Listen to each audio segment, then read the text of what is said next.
ನಮಸ್ಕಾರ. ಸಂಧ್ಯಾವಂದನೆ ಅನ್ನೋ ಪದ ನಮ್ಮೆಲ್ಲರಿಗೂ ಚಿರಪರಿಚಿತ. ನಮ್ಮಲ್ಲಿ ಕೆಲವರು ಇದನ್ನು ಪ್ರತಿದಿನ ಮಾಡುವುದನ್ನು ನೋಡಿರಬಹುದು ಅಥವಾ ನಾವೇ ಮಾಡುತ್ತಿರಬಹುದು. ಹೊರಗಿನಿಂದೇ ನೋಡುವಾಗ ಇದೊಂದು ಯಾಂತ್ರಿಕವಾಗಿ ಬೆಳಗ್ಗೆ, ಮಧ್ಯಾಹ್ನ, ಸಂಜೆ ಮಾಡುವ ಒಂದು ಸಂಪ್ರದಾಯದಂತೆ ಕಾಣಬಹುದು. ಆದ್ರೆ ಅದರ ಆಳಕ್ಕಿಳಿದ್ರೆ ಇದೊಂದು ಕೇವಲ ಆಚರಣೆಯಲ್ಲ, ಅದೊಂದು ಸಮಗ್ರ ಜೀವನ ದೃಷ್ಟಿ ಅನ್ನೋದು ಗೊತ್ತಾಗುತ್ತೆ. ಹೌದು, ಇದೊಂದು ರೀತಿಯಲ್ಲಿ ನಮ್ಮ ದಿನದ ಆಧ್ಯಾತ್ಮಿಕ ರೀಸೆಟ್ ಬಟನ್ ಇದ್ದ ಹಾಗೆ. ಆದರೆ ಅದರ ಉದ್ದೇಶ ಅದಕ್ಕಿಂತಲೂ ದೊಡ್ಡದು. ಇಂದು ನಾವು ಇದೇ ವಿಷಯದ ಬಗ್ಗೆ ಆಳವಾಗಿ ಚರ್ಚಿಸಲಿದ್ದೇವೆ. ನಮ್ಮ ಕೈಯಲ್ಲಿ ವಿಜಯೇಂದ್ರ ರಾಮನಾಥ ಭಟ್ರು ಬರೆದ ಸಂಧ್ಯಾವಂದನೆಯ ಅಂತರಂಗ ಅನ್ನೋ ಒಂದು ಬೃಹತ್ ಗ್ರಂಥ ಸರಣಿಯ ಆಯ್ದ ಭಾಗಗಳಿವೆ. ಈ ಚರ್ಚೆಯ ನಮ್ಮ ಗುರಿ ಕೇವಲ ಸಂಧ್ಯಾವಂದನೆಯನ್ನು ಹೇಗೆ ಮಾಡಬೇಕು ಅಂತ ತಿಳಿದುಕೊಳ್ಳೋದಲ್ಲ, ಬದಲಾಗಿ ಏಕೆ ಮಾಡಬೇಕು ಅನ್ನೋದು. ಹೌದು, ಏಕೆ ಮಾಡಬೇಕು ಅನ್ನೋ ಮೂಲಭೂತ ಪ್ರಶ್ನೆಗೆ ಉತ್ತರ ಹುಡುಕುವುದು. ಸಾವಿರಾರು ವರ್ಷಗಳಿಂದ ಈ ಆಚರಣೆ ಯಾಕೆ ನಿಂತಿಲ್ಲ, ಇದರ ಹಿಂದಿನ ತತ್ವಗಳೇನು? ಖಂಡಿತ. ಈ ಗ್ರಂಥದ ಸಹಾಯದಿಂದ ನಾವು ಎರಡು ಮುಖ್ಯ ವಿಷಯಗಳ ಮೇಲೆ ಗಮನ ಹರಿಸೋಣ. ಒಂದು, ಇದರ ಒಟ್ಟಾರೆ ತಾತ್ವಿಕ ಉದ್ದೇಶ ಏನು. ಎರಡು, ಒಂದು ನಿರ್ದಿಷ್ಟ ಮತ್ತು ಸ್ವಲ್ಪ ವಿವಾದಾತ್ಮಕ ಸನ್ನಿವೇಶದಲ್ಲಿ ಈ ಆಚರಣೆಯನ್ನು ಹೇಗೆ ನೋಡಬೇಕು ಅನ್ನೋದರ ಬಗ್ಗೆಯೂ ಮಾತಾಡೋಣ. ಸರಿ, ಹಾಗಾದ್ರೆ ಮೊದಲನೇ ಪ್ರಶ್ನೆಯಿಂದಲೇ ಶುರು ಮಾಡೋಣ. ಇದರ ಮೂಲಭೂತ ಉದ್ದೇಶವಾದರೂ ಏನು? ಯಾಕೆ ಮಾಡಬೇಕು ಈ ಸಂಧ್ಯಾವಂದನೆಯನ್ನು? ಈ ಗ್ರಂಥದ ಪ್ರಕಾರ ಇದರ ಅಡಿಪಾಯ ಇರೋದು ಒಂದೇ ಒಂದು ವಾಕ್ಯದಲ್ಲಿ: ಪ್ರತಿ ಜೀವಿ ಮೂಲತಃ ದಿವ್ಯನೇ. ನಮ್ಮೆಲ್ಲರ ಒಳಗೆ ಒಂದು ದೈವಿಕ ಶಕ್ತಿ ಸುಪ್ತವಾಗಿರುತ್ತೆ. ಆ ಶಕ್ತಿಯನ್ನು ಜಾಗೃತಗೊಳಿಸಲು, ಅದನ್ನು ಅನುಭವಿಸಲು ಇರುವ ಒಂದು ಪ್ರಬಲವಾದ ಸಾಧನವೇ ಸಂಧ್ಯಾವಂದನೆ. ಅದಕ್ಕೆ ಲೇಖಕರು ಇದನ್ನೊಂದು ಆಧ್ಯಾತ್ಮಿಕ ತಪಸ್ಸು ಅಂತ ಕರೀತಾರೆ. ಒಳಗಿನ ದೈವತ್ವವನ್ನು ಜಾಗೃತಗೊಳಿಸುವುದು. ಇದು ಕೇಳಲು ಬಹಳ ದೊಡ್ಡ ತತ್ವದಂತೆ ಅನಿಸುತ್ತದೆ. ಇದನ್ನು ಆಚರಣೆಯ ಮೂಲಕ ಹೇಗೆ ಸಾಧಿಸಲು ಸಾಧ್ಯ? ಗ್ರಂಥದಲ್ಲಿ ಇದನ್ನು ಹೇಗೆ ವಿವರಿಸಿದ್ದಾರೆ? ಇಲ್ಲೇ ಸಾಮೆಯ ಆಸಕ್ತಿಕರವಾದ ವಿಷಯ ಬರೋದು. ಗ್ರಂಥದಲ್ಲಿ ಪಿಂಡಾಂಡ ಮತ್ತು ಬ್ರಹ್ಮಾಂಡ ಅನ್ನೋ ಎರಡು ಪದಗಳನ್ನು ಬಳಸಲಾಗಿದೆ. ಪಿಂಡಾಂಡ ಅಂದ್ರೆ ನಮ್ಮ ಈ ಶರೀರ, ಅಂದ್ರೆ ಅ ಮೈಕ್ರೋ ಯೂನಿವರ್ಸ್. ಬ್ರಹ್ಮಾಂಡ ಅಂದ್ರೆ ಈ ಇಡೀ ವಿಶ್ವ, ಅ ಮ್ಯಾಕ್ರೋ ಯೂನಿವರ್ಸ್. ಓ, ಇದನ್ನ ಹೀಗೆ ಯೋಚಿಸಬಹುದು. ಒಂದು ಸಮುದ್ರದ ಹನಿ ತಗೊಂಡ್ರೆ ಅದರಲ್ಲಿ ಇಡೀ ಸಮುದ್ರದ ರಾಸಾಯನಿಕ ಗುಣಗಳೇ ಇರುತ್ತೆ ಅಲ್ವಾ? ಹೌದು ಹೌದು. ಹಾಗೆ ಈ ಶರೀರ ಅನ್ನೋದು ಇಡೀ ಬ್ರಹ್ಮಾಂಡದ ಒಂದು ಸಣ್ಣ ಮಾಡೆಲ್ ಇದ್ಹಾಗೆ. ಇಲ್ಲಿರೋ ಪಂಚಭೂತಗಳೇ ಅಲ್ಲೂ ಇವೆ. ಸಂಧ್ಯಾವಂದನೆಯಲ್ಲಿ ಬರುವ ಆಚಮನ, ಪ್ರಾಣಾಯಾಮದಂಥ ಕ್ರಿಯೆಗಳು ಕೇವಲ ದೈಹಿಕ ವ್ಯಾಯಾಮಗಳಲ್ಲ. ಅವು ನಮ್ಮನ್ನು, ಅಂದ್ರೆ ಪಿಂಡಾಂಡವನ್ನು, ಬ್ರಹ್ಮಾಂಡದ ಮೂಲತತ್ವಗಳೊಂದಿಗೆ ಜೋಡಿಸುವ ಸೇತುವೆಗಳು. ಓ, ಇದು ನಿಜಕ್ಕೂ ಒಂದು ವಿಭಿನ್ನ ದೃಷ್ಟಿಕೋನ. ಅಂದ್ರೆ ನಾವು ಮಾಡುವ ಪ್ರತಿಯೊಂದು ಸಣ್ಣ ಕ್ರಿಯೆಯೂ ನಮ್ಮನ್ನು ಈ ವಿಶ್ವದೊಂದಿಗೆ ಬೆಸೆಯುವ ಪ್ರಯತ್ನ. ಹಾಗಾದ್ರೆ ಈ ಸಂಪರ್ಕದಿಂದ ಸಿಗುವ ಪ್ರಯೋಜನಗಳೇನು? ಕೇವಲ ಆಧ್ಯಾತ್ಮಿಕವೇ ಅಥವಾ ದಿನನಿತ್ಯದ ಜೀವನಕ್ಕೂ ಏನಾದ್ರೂ ಲಾಭವಿದೆಯಾ? ಖಂಡಿತವಾಗಿಯೂ ಇದೆ. ಗ್ರಂಥದಲ್ಲಿ 10ಕ್ಕೂ ಹೆಚ್ಚು ಪ್ರಯೋಜನಗಳನ್ನು ಪಟ್ಟಿ ಮಾಡಿದ್ದಾರೆ.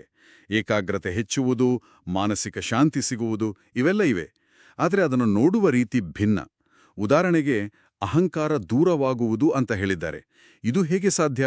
ಸೂರ್ಯನಿಗೆ ಅರ್ಘ್ಯ ಕೊಡುವಾಗ ನಾವು ಈ ಸೌರವ್ಯೂಹಕ್ಕೆ ಶಕ್ತಿ ಕೊಡುವ ಆ ಬೃಹತ್ ಶಕ್ತಿಯ ಮುಂದೆ ನಿಂತಿರುತ್ತೇವೆ. ಆ ಕ್ಷಣದಲ್ಲಿ ನಮ್ಮ ಅಹಂಕಾರ ತಾನಾಗೇ ಸಣ್ಣದಾಗಬೇಕು. ಇದು ಕೇವಲ ಒಂದು ನಂಬಿಕೆಯಲ್ಲ, ಇದೊಂದು ಮಾನಸಿಕ ಪ್ರಕ್ರಿಯೆ. ಹಾಗೆಯೇ ಪ್ರಾಣಾಯಾಮದಿಂದ ದೈಹಿಕ ಆರೋಗ್ಯ ಸುಧಾರಿಸುವುದು ಕೂಡ ಒಂದು ನೇರವಾದ ಪ್ರಯೋಜನ. ಹೌದು. ಅಷ್ಟೇ ಅಲ್ಲ, ಗ್ರಂಥದಲ್ಲಿ ಇನ್ನೊಂದು ಕುತೂಹಲಕಾರಿ ವಿವರಣೆ ಇದೆ. ಪ್ರಾತಃಕಾಲದ ಸಂಧ್ಯಾವಂದನೆಯಿಂದ ರಾತ್ರಿಯಲ್ಲಿ ಅರಿತೋ ಅರಿಯದೆಯೋ ಮಾಡಿದ ತಪ್ಪುಗಳು, ಮಧ್ಯಾಹ್ನದ ಸಂಧ್ಯಾವಂದನೆಯಿಂದ ಬೆಳಗಿನಿಂದ ಮಧ್ಯಾಹ್ನದವರೆಗೆ ಮಾಡಿದ ತಪ್ಪುಗಳು, ಮತ್ತು ಸಾಯಂಕಾಲದ ಸಂಧ್ಯಾವಂದನೆಯಿಂದ ಮಧ್ಯಾಹ್ನದಿಂದ ಸಂಜೆಯವರೆಗೆ ಮಾಡಿದ ತಪ್ಪುಗಳು ಪರಿಹಾರವಾಗುತ್ತವೆ ಅಂತ. ಇದು ಬಹುಶಃ ಸಾಂಕೇತಿಕವಾಗಿರಬಹುದು ಅಲ್ವಾ?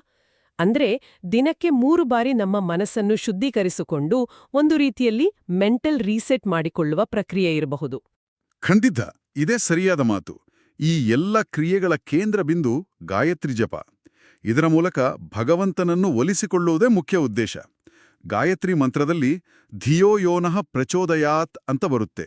ಅದರಲ್ಲಿ ಬರುವ ಧೀ ಅನ್ನೋ ಪದಕ್ಕೆ ಬುದ್ಧಿ ಅಂತ ಅರ್ಥ.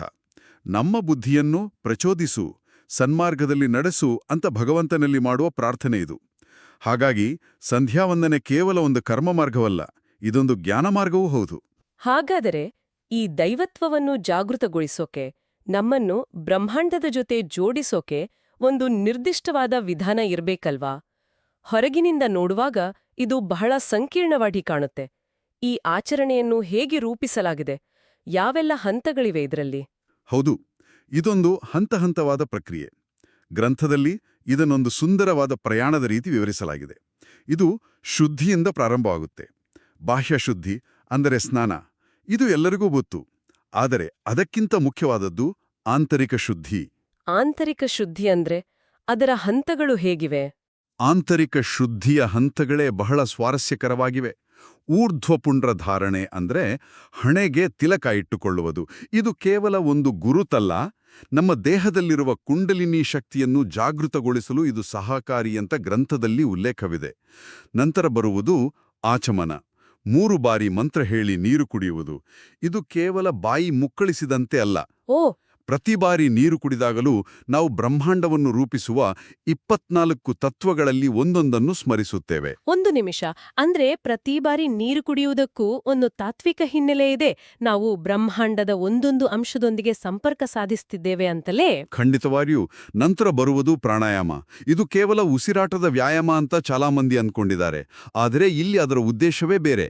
ನಮ್ಮ ದೇಹದೊಳಗೆ ಕಾಮ, ಕ್ರೋಧ, ಲೋಭ, ಮೋಹ, ಮದ, ಮಾತ್ಸರ್ಯ 6 ಆಂತರಿಕ ಶತ್ರುಗಳು. ಹೌದು, ಆ 6 ಶತ್ರುಗಳಿರ್ತವೆ. ಪ್ರಾಣಾಯಾಮವೆಂಬುದು ಈ ಮಾನಸಿಕ ಕಲ್ಮಶಗಳನ್ನು ಹೊರಹಾಕುವ ಒಂದು ಶಕ್ತಿಯುತವಾದ ಏರ್ ಪ್ಯೂರಿಫೈಯರ್ ಇದ್ದ ಹಾಗೆ.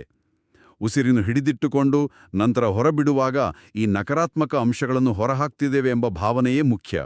ಅಂದ್ರೆ ಒಂದು ದೈಹಿಕ ಕ್ರಿಯೆಯ ಮೂಲಕ ಮಾನಸಿಕ ಮತ್ತು ಭಾವನಾತ್ಮಕ ಶುದ್ಧಿಯನ್ನು ಸಾಧಿಸುವುದು. ಇದು ನಿಜಕ್ಕೂ ಆಸಕ್ತಿದಾಯಕವಾಗಿದೆ. ಈ ಶುದ್ಧಿಯ ನಂತರದ ಹಂತಗಳೇನು? ಈ ಶುದ್ಧಿಯ ನಂತರ ಗಾಯತ್ರಿಯ ಮುಖ್ಯ ಉಪಾಸನೆ ಶುರುವಾಗುತ್ತೆ. ಇದರಲ್ಲಿ ಸೂರ್ಯನಿಗೆ ಅರ್ಘ್ಯ ಪ್ರದಾನ ಮತ್ತು ಅತಿ ಮುಖ್ಯವಾದ ಗಾಯತ್ರಿ ಜಪ ಸೇರಿದೆ. ಇವೆಲ್ಲವೂ ಆದ ಮೇಲೆ ಕೊನೆಯಲ್ಲಿ ಬಹುಶಃ ಅತ್ಯಂತ ಮಹತ್ವದ ಹಂತ ಬರುತ್ತೆ. ಮಾಡಿದ ಸಂಪೂರ್ಣ ಕ್ರಿಯೆಯನ್ನು ನಾಹಂ ಕರ್ತ ಹರಿಹಿ ಕರ್ತ ಅನ್ನೋ ಭಾವನೆಯಿಂದ ಭಗವಂತನಿಗೆ ಅರ್ಪಿಸುವುದು. ನಾನು ಮಾಡುವವನಲ್ಲ, ಎಲ್ಲವನ್ನೂ ಮಾಡಿಸುವವನು ಹರಿ. ಹೌದು, ಈ ಒಂದು ಭಾವನೆ ನೇರವಾಗಿ ನಮ್ಮ ಅಹಂಕಾರದ ಮೇಲೆ ಪ್ರಹಾರ ಮಾಡುತ್ತೆ. ದಿನದ ಆರಂಭದಲ್ಲಿ, ಮಧ್ಯಾಹ್ನ ಮತ್ತು ಕೊನೆಯಲ್ಲಿ ಈ ಭಾವನೆಯನ್ನು ಬೆಳೆಸಿಕೊಳ್ಳುವುದು ವ್ಯಕ್ತಿತ್ವ ವಿಕಾಸನಕ್ಕೆ ಒಂದು ದೊಡ್ಡ ಸಾಧನ. ಇದು ಕೇವಲ ಆಧ್ಯಾತ್ಮಿಕವಾಗಿ ಮಾತ್ರವಲ್ಲ, ದೊಡ್ಡ ಕಲಾವಿದರು, ವಿಜ್ಞಾನಿಗಳು ಕೂಡ ಇದೇ ಭಾವನೆಯನ್ನು ವ್ಯಕ್ತಪಡಿಸ್ತಾರೆ. ಈ ಸಂಶೋಧನೆ ನನ್ನ ಮೂಲಕ ನಡೆಯಿತು ಅಂತರಲ್ಲದೆ ನಾನೇ ಮಾಡಿದೆ ಅನ್ನೋದಿಲ್ಲ. ಆ ಸರೆಂಡರ್ ಭಾವನೆ ಇಲ್ಲಿಯೂ ಇದೆ. ಇದುವರೆಗಿನ ಚರ್ಚೆ ಸಂಧ್ಯಾವಂದನೆಯನ್ನು ಒಂದು ಆದರ್ಶ ಪರಿಸ್ಥಿತಿಯಲ್ಲಿ ಹೇಗೆ ನೋಡಬೇಕು ಅನ್ನೋದನ್ನು ತಿಳಿಸಿತು. ಆದರೆ ಜೀವನ ಯಾವಾಗ್ಲೂ ಆದರ್ಶವಾಗಿರುವುದಿಲ್ಲ. ಕಷ್ಟದ ಸಮಯಗಳು ಬರುತ್ತವೆ. ಉದಾಹರಣೆಗೆ, ಮನೆಯಲ್ಲಿ ಜನನ ಅಥವಾ ಮರಣವಾದಾಗ ಬರುವ ಆಶೋಚ ಅಥವಾ ಸೂತಕದ ಸಮಯ. ಸಾಮಾನ್ಯವಾಗಿ ಆ ಸಮಯದಲ್ಲಿ ಎಲ್ಲ ಧಾರ್ಮಿಕ ಆಚರಣೆಗಳನ್ನು ನಿಲ್ಲಿಸಲಾಗುತ್ತದೆ. ಈ ಬಗ್ಗೆ ಗ್ರಂಥದಲ್ಲಿ ಏನಾದರೂ ಉಲ್ಲೇಖವಿದೆಯಾ? ಖಂಡಿತ ಇದೆ. ಮತ್ತು ಇಲ್ಲೇ ಈ ಗ್ರಂಥ ಒಂದು ವಿಭಿನ್ನ ಮತ್ತು ಸ್ವಲ್ಪ ಮಟ್ಟಿಗೆ ದಿಟ್ಟವಾದ ನಿಲುವನ್ನು ತೆಗೆದುಕೊಳ್ಳುತ್ತದೆ. ಸಾಮಾನ್ಯ ನಂಬಿಕೆಯ ಪ್ರಕಾರ ಸೂತಕದ ಸಮಯದಲ್ಲಿ ಪೂಜೆ, ಜಪ ಎಲ್ಲವನ್ನೂ ನಿಲ್ಲಿಸಬೇಕು. ಆದರೆ ಈ ಗ್ರಂಥವು ಮಹರ್ಷಿಗಳ ಉಲ್ಲೇಖವನ್ನು ನೀಡಿ ಸಂಧ್ಯಾವಂದನೆಯನ್ನು ಅಷ್ಟು ಮುಖ್ಯವೆಂದು ಪರಿಗಣಿಸಲಾಗಿದೆ, ಅದನ್ನು ಆಶೋಚದ ಸಮಯದಲ್ಲೂ ನಿಲ್ಲಿಸಬಾರದು ಎಂದು ಹೇಳುತ್ತದೆ. ಒಂದು ನಿಮಿಷ, ಇದು ಕೇಳೋಕೆ ಸ್ವಲ್ಪ ಆಶ್ಚರ್ಯ ಆಗೋತೆ. ಯಾಕಂದ್ರೆ ಸಾಮಾನ್ಯವಾಗಿ ಸೂತಕ ಅಂದ್ರೆ ಎಲ್ಲ ಪೂಜೆ ಪುನಸ್ಕಾರಗಳಿಂದ ದೂರ ಇರಬೇಕು ಅನ್ನೋದು ಒಂದು ಬಲವಾದ ನಂಬಿಕೆ. ಈ ಗ್ರಂಥದಲ್ಲಿ ಇದಕ್ಕೆ ಬಲವಾದ ಆಧಾರ ಕೊಟ್ಟಿದ್ದಾರೆಯಾ? ಕೇವಲ ಮಹರ್ಷಿಗಳ ಉಲ್ಲೇಖವೇ ಅಥವಾ ಬೇರೆನಾದರೂ ತರ್ಕ ಇದೆಯಾ? ಇದರ ಹಿಂದಿನ ತರ್ಕವೇ ಅದರ ಮಹತ್ವ. ಸಂಧ್ಯಾವಂದನೆ ಅನ್ನೋದು ಒಂದು ನಿತ್ಯ ಕರ್ಮ, ಅಂದ್ರೆ ಪ್ರತಿದಿನ ಮಾಡಲೇಬೇಕಾದ ಕರ್ತವ್ಯ. ಅದನ್ನು ಯಾವುದೇ ಕಾರಣಕ್ಕೂ ಬಿಡಬಾರದು ಎಂಬುದು ಋಷಿಗಳ ಮತ. ಆದರೆ ಸನ್ನಿವೇಶಕ್ಕೆ ತಕ್ಕಂತೆ ಆಚರಣೆಯ ಸ್ವರೂಪ ಬದಲಾಗುತ್ತದೆ. ಆಶೋಚದ ಸಮಯದಲ್ಲಿ ದೈಹಿಕವಾಗಿ ಮಂತ್ರಗಳನ್ನು ಹೇಳುವ ಬದಲು ಮಾನಸಿಕವಾಗಿ ಜಪಿಸಬೇಕು. ಇದನ್ನೇ ಮನಸೋಚ್ಚಾರಯಾನ್ ಅಂತ ಕರೆಯೋದು. ಮಂತ್ರಗಳನ್ನು ಮನಸ್ಸಿನಲ್ಲೇ ಉಚ್ಚರಿಸಬೇಕು. ಹಾಗಾದ್ರೆ ಸಂಪೂರ್ಣ ಸಂಧ್ಯಾವಂದನೆಯನ್ನೇ ಮಾನಸಿಕವಾಗಿ ಮಾಡಬೇಕೇ? ಇಲ್ಲ, ಅಲ್ಲೂ ಒಂದು ವಿನಾಯಿತಿ ಇದೆ. ಗ್ರಂಥದ ಪ್ರಕಾರ ಆಶೌಚದ ಸಮಯದಲ್ಲೂ 2 ಕ್ರಿಯೆಗಳು ಕಡ್ಡಾಯ. 1 ಸೂರ್ಯನಿಗೆ ಅರ್ಘ್ಯ ನೀಡುವುದು, 2 ಕನಿಷ್ಠ 10 ಬಾರಿ ಗಾಯತ್ರಿ ಮಂತ್ರವನ್ನು ಜಪಿಸುವುದು. ಅಂದ್ರೆ ಎಂತಹ ಕಷ್ಟದ ಸಂದರ್ಭದಲ್ಲೂ ಈ ಆಚರಣೆಯ ಮೂಲಭೂತ ತತ್ವಗಳನ್ನು ಬಿಡಬಾರದು ಎಂಬುದು ಇದರ ಹಿಂದಿನ ಸಂದೇಶ. ಇದು ಸಂಧ್ಯಾವಂದನೆಗೆ ಶಾಸ್ತ್ರಗಳು ಎಷ್ಟು ಪ್ರಾಮುಖ್ಯತೆ ನೀಡಿವೆ ಅನ್ನೋದನ್ನು ತೋರಿಸುತ್ತೆ. ಇದು ಇನ್ನೊಂದು ಆಳವಾದ ವಿಷಯಕ್ಕೆ ನಮ್ಮನ್ನ ಕೊಂಡೊಯ್ತದೆ. ಮೂಲ ಗ್ರಂಥದಲ್ಲಿ ಶ್ರೀ ಮಧ್ವಾಚಾರ್ಯರ ಒಂದು ಮಾತನ್ನ ಉಲ್ಲೇಖಿಸಲಾಗಿದೆ. ಗಾಯತ್ರಿಯಾ ತ್ರಿಗುಣಂ ವಿಷ್ಣುಂ ಜಪೇತ್. ಇದರ ಅರ್ಥವೇನು ಮತ್ತು ಇದು ಆಶೌಚದ ವಿಷಯಕ್ಕೆ ಹೇಗೆ ಸಂಬಂಧ ಕಲ್ಪಿಸುತ್ತದೆ? ಇದರ ಅರ್ಥ ಗಾಯತ್ರಿ ಜಪವು ಸಂಪೂರ್ಣ ಫಲ ನೀಡಬೇಕಾದ್ರೆ ನಾರಾಯಣಾಷ್ಟಾಕ್ಷರ ಮಂತ್ರವನ್ನು ಗಾಯತ್ರಿ ಜಪದ 3 ಪಟ್ಟು ಹೆಚ್ಚು ಜಪಿಸಬೇಕು ಅಂತ.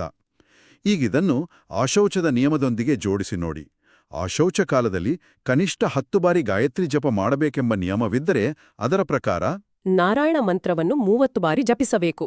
ಹೌದು, ಇಲ್ಲಿ ಕೇವಲ ಒಂದು ಮಂತ್ರದ ಬದಲು 2 ಪ್ರಮುಖ ಮಂತ್ರಗಳ ನಡುವೆ ಒಂದು ಶಕ್ತಿಯುತ ಸಂಬಂಧವನ್ನು ಸ್ಥಾಪಿಸಲಾಗಿದೆ. ಆದರೆ ಸಂಪ್ರದಾಯ ಅನ್ನೋದು ತಲೆಮಾರುಗಳಿಂದ ಬಂದಿರೋ ಆಚರಣೆ. ನಮ್ಮ ಮನೆಯಲ್ಲಿ ಹೀಗೆ ಮಾಡೋದಿಲ್ಲ, ನಾವು ಕೇವಲ ಗಾಯತ್ರಿ ಮಂತ್ರ ಜಪಿಸುತ್ತೇವೆ ಅಂತ ಕೆಲವರು ವಾದಿಸಬಹುದು. ಆ ವಾದಕ್ಕೆ ಈ ಗ್ರಂಥದಲ್ಲಿ ಏನು ಸಮಾಧಾನವಿದೆ? ಬಹಳ ಮುಖ್ಯವಾದ ಪ್ರಶ್ನೆ. ಆ ವಾದವನ್ನು ಗ್ರಂಥಕರ್ತರು ನಿರೀಕ್ಷಿಸಿ ಅದಕ್ಕೆ ಉತ್ತರ ನೀಡ್ತಾರೆ. ಇದು ನಮ್ಮ ಸಂಪ್ರದಾಯದಲ್ಲಿ ಇಲ್ಲ ಎಂದು ಹೇಳುವ ವಾದವನ್ನು ಅವರು ತಳ್ಳಿಹಾಕ್ತಾರೆ. ಅವರ ವಾದ ಏನಂದ್ರೆ, ಮಧ್ವಾಚಾರ್ಯರಂತಹ ಮಹನೀಯರ ತತ್ವಜ್ಞಾನಿಗಳ ಮಾತುಗಳೇ ಶ್ರೇಷ್ಠ ಸಂಪ್ರದಾಯ. ಸಂಪ್ರದಾಯವೆಂದ್ರೆ ಸ್ಥಗಿತಗೊಂಡ ನೀರಲ್ಲ, ಅದು ನಿರಂತರವಾಗಿ ಹರಿಯುವ ನದಿ. ಆಚಾರ್ಯರ ಮಾತುಗಳು ಆ ನದಿಗೆ ಹೊಸ ತಿಳಿವನ್ನು ಸೇರಿಸುತ್ತವೆ. ಹಾಗಾಗಿ ಅವರ ಮಾತುಗಳನ್ನು ಅನುಸರಿಸುವುದೇ ನಿಜವಾದ ಸಂಪ್ರದಾಯ ಪಾಲನೆ ಅಂತ ಅವರು ಪ್ರತಿಪಾದಿಸ್ತಾರೆ. ಇದು ಆಚರಣೆಗಳು ಕೇವಲ ಕುರುಡು ನಂಬಿಕೆ ಅಲ್ಲ, ಬದಲಿಗೆ ಅವುಗಳಿಗೆ ಒಂದು ತಾರ್ಕಿಕ ಮತ್ತು ವಿಕಾಸಶೀಲ ಸ್ವಭಾವವಿದೆ ಎಂಬುದನ್ನು ತೋರಿಸುತ್ತದೆ. ಹಾಗಾದ್ರೆ ಈ ಎಲ್ಲದರ ಅರ್ಥವೇನು? ಒಟ್ಟಾರೆಯಾಗಿ ನಾವು ಏನು ತಿಳಿದುಕೊಳ್ಳಬಹುದು? ನಾವು ಸಂಧ್ಯಾವಂದನೆಯನ್ನು ಕೇವಲ ಒಂದು ದೈನಂದಿನ ಆಚರಣೆಯೆಂದು ಪ್ರಾರಂಭಿಸಿ, ಅದು ಭಕ್ತಿ, ಕರ್ಮ ಮತ್ತು ಜ್ಞಾನವನ್ನು ಒಳಗೊಂಡಿರುವ ಒಂದು ಸಮಗ್ರ ವ್ಯಕ್ತಿತ್ವ ವಿಕಸನ ವ್ಯವಸ್ಥೆಯೆಂದು ಕಂಡುಕೊಂಡೆವು. ಇದು ಮನಸ್ಸನ್ನು ಶುದ್ಧೀಕರಿಸಿ, ಅಹಂಕಾರವನ್ನು ಕಡಿಮೆ ಮಾಡಿ, ವ್ಯಕ್ತಿಯನ್ನು ವಿಶ್ವದೊಂದಿಗೆ ಬೆಸೆಯಲು ರೂಪಿಸಲಾಗಿದೆ. ಖಂಡಿತ. ಆಶೋಚದ ನಿರ್ದಿಷ್ಟ ಸನ್ನಿವೇಶವು ಈ ಆಚರಣೆ ಕಠಿಣ ನಿಯಮಗಳ ಕಟ್ಟುಪಾಡಲ್ಲ, ಬದಲಿಗೆ ಕಷ್ಟದ ಸಂದರ್ಭಗಳಲ್ಲಿಯೂ ಪಾಲಿಸಬಹುದಾದ ಮೂಲಭೂತ ತತ್ವಗಳನ್ನು ಹೊಂದಿದೆ ಎಂಬುದನ್ನು ಸ್ಪಷ್ಟಪಡಿಸುತ್ತದೆ. ಮತ್ತು ಗಾಯತ್ರಿ ಹಾಗೂ ನಾರಾಯಣ ಮಂತ್ರಗಳ ನಡುವಿನ ಸಂಬಂಧವು ಆಚರಣೆಯನ್ನು ಇನ್ನಷ್ಟು ಸಮೃದ್ಧಿಗೊಳಿಸುವ ಆಳವಾದ ದೇವತಾಶಾಸ್ತ್ರದ ಪದರವನ್ನು ಬಹಿರಂಗಪಡಿಸುತ್ತದೆ. ಆಗ ಇದು ಕೇವಲ ಒಂದು ಕ್ರಿಯೆಯಾಗಿ ಉಳಿಯದೆ ಒಂದು ಸಂಪೂರ್ಣ ಆಧ್ಯಾತ್ಮಿಕ ಅನುಭವವಾಗುತ್ತದೆ.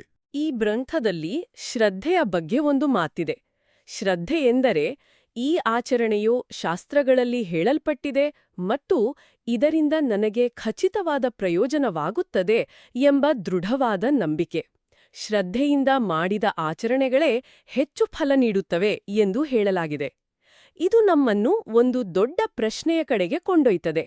ನಮ್ಮ ವೈಯಕ್ತಿಕ ಅಥವಾ ವೃತ್ತಿಪರ ಜೀವನದ ಯಾವುದೇ ಕ್ಷೇತ್ರದಲ್ಲಿ ನಾವು ಮಾಡುವ ಕೆಲಸದ ಫಲಿತಾಂಶವು ಕೇವಲ ಆ ಕೆಲಸದಿಂದ ಮಾತ್ರ ನಿರ್ಧಾರವಾಗುತ್ತದೆಯೇ, ಅಥವಾ ಆ ಕೆಲಸದ ಬಗ್ಗೆ ನಮಗಿರುವ ತಿಳುವಳಿಕೆ ಮತ್ತು ನಂಬಿಕೆಯಿಂದಲೂ ಅದು ಪ್ರಭಾವಿತವಾಗಬಹುದೇ? ಇದು ಯೋಚಿಸಲೇಬೇಕಾದ ವಿಷಯ. ಯಾಂತ್ರಿಕವಾಗಿ ಇಷ್ಟವಿಲ್ಲದೆ ಮಾಡುವ ಕೆಲಸಕ್ಕೂ ಅದರ ಉದ್ದೇಶವನ್ನು ಸಂಪೂರ್ಣವಾಗಿ ಅರ್ಥಮಾಡಿಕೊಂಡು ಶ್ರದ್ಧೆಯಿಂದ ಪ್ರೀತಿಯಿಂದ ಮಾಡುವ ಕೆಲಸಕ್ಕೂ ಫಲಿತಾಂಶದಲ್ಲಿ ಅಜಗಜಾಂತರ ವ್ಯತ್ಯಾಸವಿರುತ್ತದೆ. ಈ ತತ್ವ ಸಂಧ್ಯಾವಂದನೆಗೆ ಮಾತ್ರವಲ್ಲ, ನಮ್ಮ ಜೀವನದ ಪ್ರತಿಯೊಂದು ಅಂಶಕ್ಕೂ ಅನ್ವಯಿಸುತ್ತದೆ. ನಮ್ಮ ಕೆಲಸದಲ್ಲಿ ನಾವು ತೊಡಗಿಸಿಕೊಳ್ಳುವ ಏಕೆ ಅನ್ನೋದು ನಾವು ಏನು ಮಾಡುತ್ತೇವೆ ಅನ್ನೋದಕ್ಕಿಂತಲೂ ಹೆಚ್ಚು ಶಕ್ತಿಯುತವಾಗಿರಬಹುದು.